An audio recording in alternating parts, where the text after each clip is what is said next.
set up the double integral.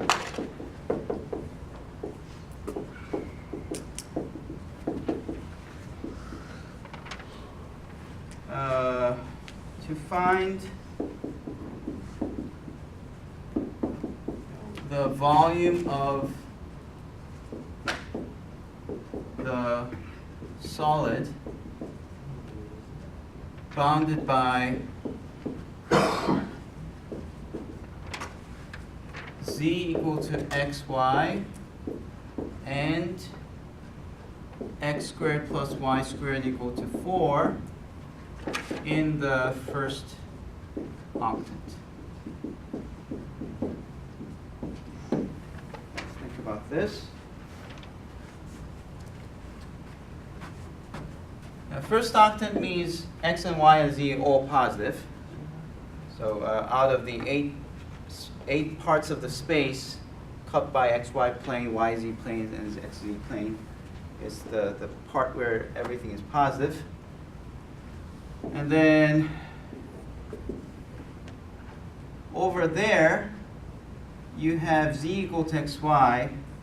Do you remember what the graph of this is? It's a saddle, right? It's a saddle. So let's see. If I say this is x and that's positive y, something like this.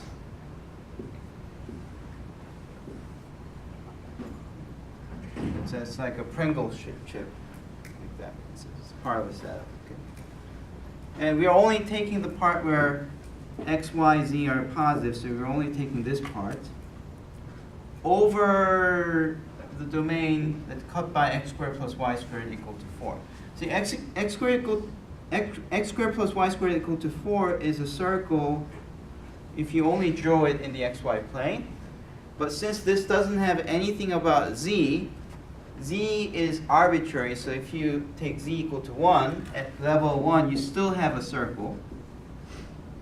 At level 2, if you take z to be 2, you still have a circle at 2. If you take z to be negative 1, you still have a circle. So for any value of z, you always have a circle. What would that give you?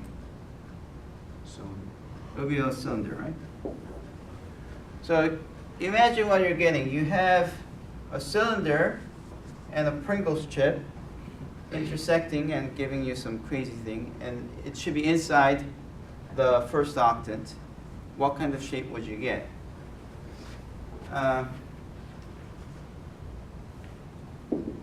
Or you can think of it like this. The shape would be over this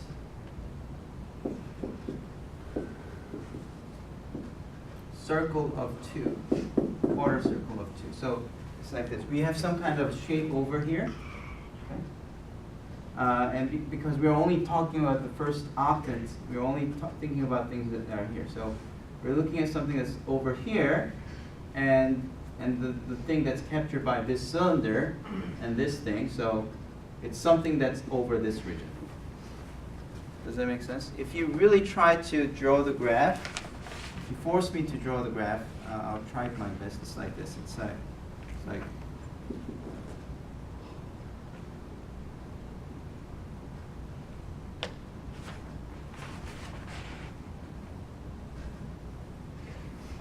it's like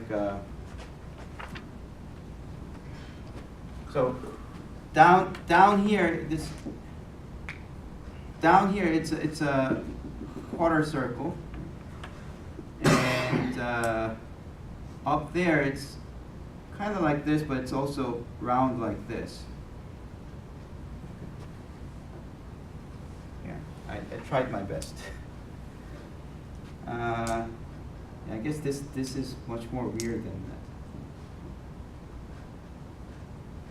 It's like that. I think that's what it is. But all I need to know is that the volume, everything is just between this one and the graph of z equal to xy. So we're basically trying to find the volume captured between z equals xy and this thing. And the question didn't even ask us to calculate, it just asks us to set it up, okay? So let's try to set it up. Now the equation for the volume is integration over the domain. In our case, it's this domain. The function, and the function is z equal to xy. And we have to integrate. That's what we have to calculate. Now we can choose many different ways. We can use dy dx, dx dy, or we can even use the polar integration.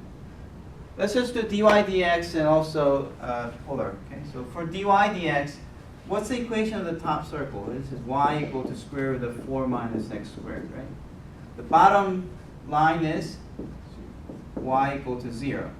And I'm talking about these because I want dy dx. In other words, I want the equations to be y equal to something, and I'm painting upwards, okay?